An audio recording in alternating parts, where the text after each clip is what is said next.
Hello, my name is Dr. Chaitanya and welcome to my new YouTube video. Hello guys, so today's video is regarding the practical in the thyroid disorder. So these are the things which you should write down in your record book. So before going to the video, as usual we will start with some normal anatomy. In normal anatomy, we all know that there is a thyroid gland. Thyroid gland is made up of two lobes, right and left lobe. So right lobe and left lobe having the tapering ends and connected by the isthmus. So this is the basic anatomy, which thyroid gland is measuring around 15 gram to the 25 gram, and if you see the posterior surface, it is the concave. So this is the basic anatomy. If you take the histology, there are the follicles inside the gland and which are lined by the epithelium, which is called as the follicular epithelium. In between the follicular epithelium, there are some cells which are called as parafollicular cells. So this much is the microanatomy and anatomy which is you should know about the thyroid gland. Now coming to the how to describe actually a thyroid gland in a practical hall. So that is the basic question which everybody has in mind. So starting with the gland, basically you should talk about the procedure, that is whether it is thyroidectomy or whether it is lobectomy, the side of the gland, whether right lobe or left lobe, capsules, outer surface and the inner surface, or the cut surface. Inside the cut surface, the addition in important thing is how many lesions are there, the number is important, and lastly the parenchyma, because the parenchyma color, whether it is compressed or atrophic or whether it is a fibrous or hard. So these all things you should mention in your practical hall. Coming to the disorders of the thyroid gland, basically thyroid gland disorders has been divided into the three parts, that is the functional, inflammatory and neoplastic. So inside the functional, again, hyper and hypoactive thyroid gland. Hypoactive is like a cretinism and all. Hyperactive, then the goiter is the one example. So today you have in practical, that is the goiter specimen, multinodular goiter. So how you know the basic pathology? I am just giving you a brief pathology. That we know that there is a pituitary gland inside our body, and this pituitary secrete the TSH. That TSH hormone will stimulate our thyroid, and with the help of iodine and tyrosine, this thyroid gland will secrete T3 and the T4. So this is normal physiology. This T3 T4 will inhibit the pituitary TSH and this TSH level will be down. In case when there is no iodine in the body, so what happen is TSH will be directly secreted by the pituitary and it will stimulate your thyroid again and again, but due to the iodine deficiency, T3 and T4 levels are the less. Now what happen exactly is, due to this T3 T4 levels are less, this follicle cell will get stimulated and it will become hyperplastic, and more numbers of glands will be there. So this is basically called as the number are increased, it is called as the hypoplasia. So hypoplastic gland will be there. Now this hyperplastic gland will secrete more and more colloid, but as there is no iodine, that colloid is more, it will compress your normal parenchyma, and glands are in the back to back arrangement.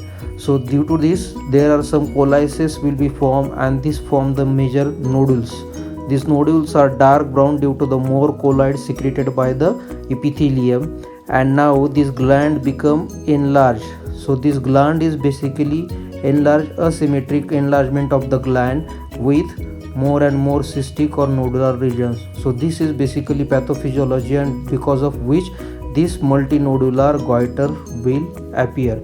So how gross specimen of the goiter can be described? Here you can see that this is the wet mount formalin piezo specimen of the goiter or the thyroid gland, measuring around 8 into 5 into 3 centimeter. This specimen can show the nodules. On the external capsule is intact, but here also you can see from the external surface there are the nodules and the capsule is intact.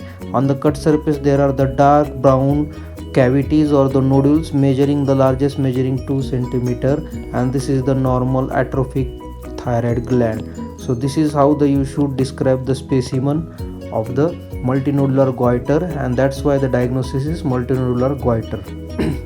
Coming to the next is the thyroid functional disorders we covered. Now coming to the inflammatory lesions, In inflammatory lesions, we know that there is a thyroiditis. Inflammation is called as thyroiditis, and then there is a again subtypes are like subacute thyroiditis, acute thyroiditis, and the chronic thyroiditis.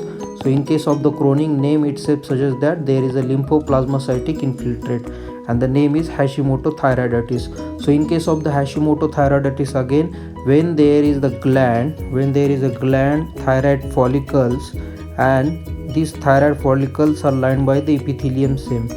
When there is an antibody developed for something else is attacking the follicular epithelium, this is called as the breakdown of your self tolerance.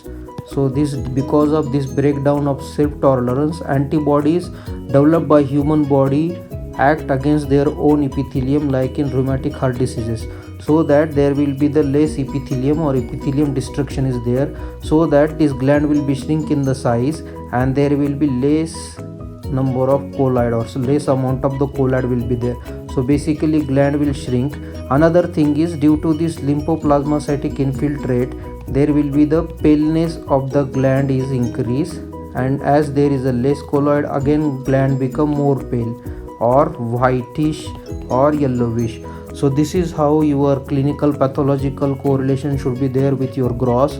So this is the specimen of a wet mount formalin piezo specimen of the thyroid gland, which is connected by the isthmus. This gland is basically showing some normal thyroid gland which is a beefy red, and another gland which is the pale in color. So these two glands are the pale in color, two lobes are pale in color, whereas the normal gland is also there, and it is connected by the isthmus. And the important thing is capsule is intact, but here you cannot see the nodules, so there are the no nodules and pale gland, that's why. And the if you see, compare with the normal, as the normal size has been decreased. So this is the specimen of your Hashimoto thyroiditis. See, in the examinations in hall, whenever you have a specimen, please try to get differential diagnosis by the size and the of the thyroid gland. Coming to the next slide, that is the your last part, neoplastic or benign malignant lesions. We have covered all the three disorders, that is the functional, we covered goiter in the functional disorder. In thyroiditis we cover the Hashimoto thyroiditis. And now coming to the neoplastic or neoplastic lesions, there are the benign and malignant lesions. Benign, we all know that in benign we called as the adenoma or follicular adenoma, and in malignant we all know the famous, that is the papillary carcinoma, your follicular carcinoma, and then the medullary carcinoma. These are the three important carcinomas or malignant lesions in the thyroid. So there are the two things which are in the gross for malignant lesion. One is the called as solitary nodule. Solitary nodule may be a benign or may be a malignant lesion. Here you can see that the capsule is intact. Beneath the capsule you have a solid lesion which is single in the number, around 2.2 to 3 centimeter in the diameter, and there is a normal gland also in this lesion. Capsule is intact, and this is fibrotic capsule of this solitary nodule. So it may be a benign or it may be a malignant, depend on the condition. This is homogeneous variegated appearance, again capsule is intact. So this is the single lesion, so it is solitary. Then it is a nodular, that's why it is called as the nodular lesion, and it is measuring around 4 into 3 into 2 centimeter. So this is wet mount formalin piezo specimen, and it is covered with the intact capsule in diameter 2.2 centimeter. There is a dark brown color also in the normal thyroid gland which is which shows that it means it is secreting a colloid, and as it is the numbers are less, so it is not multinodular goiter or goiter lesion. Coming to the next lesion, it is the papillary carcinoma of the thyroid. Please remember that this is the one lobe which has been cut open. So this is the one lobe which is cut open, having the intact capsule. One pole is showing the normal thyroid also, and this is the cystic areas which showing the papillary whitish excurrence. So papillary excurrences are there. Basically you should know what is meant by papilla, then you will understand this thing. When there is a epithelium, and suddenly this epithelium is protruded, okay, and inside that there will be the vessel, blood vessel, then it is called as the papillae. And when there is a protrusion of the epithelium but there is no vessel inside, then it is called as the pseudopapillae. And due to this papillae, the appearance or the texture will become granular, and when you can see by naked eyes, these papillae can be seen on the grassly on under the hand mirror, then you can see it as a papillary excellence. The another important thing in this papillae is when these blood vessels are here, it will be cut down and the RBC will come outside, and now there will be the RBCs, that hemoglobin and all things will combine with the calcium inside and they form a body which is called as the concretions body, that is the psammoma body. So on the tip, when you cut this thing, it will be looks like this and it is called as the psammoma body. This is the another thing which you will get in the papillary lesion. So wherever you will get the papillary region in the body, you will get the psammoma bodies. Now coming to the next one is, so this is the lesion which is the papillary, as it is showing the papillary excrescences and pale color. Okay, so this is the formalin wet mount preserved specimen of the thyroid gland measuring around 6 into 5 into 4 centimeter, and the external surface is smooth and white, whereas the cut surface shows the encapsulated tumor and the normal gland at one lobe, and diameter is around 1 to 2 centimeter. So to the conclusion, what we saw until now is, this is the thyroid gland having multiple nodules on the cut sections and compressing normal thyroid. This is multinodular goiter. Coming to the next lesion, showing the single lesion, external surface intact and the dark brown color normal colloid, so it is a solitary thyroid nodule.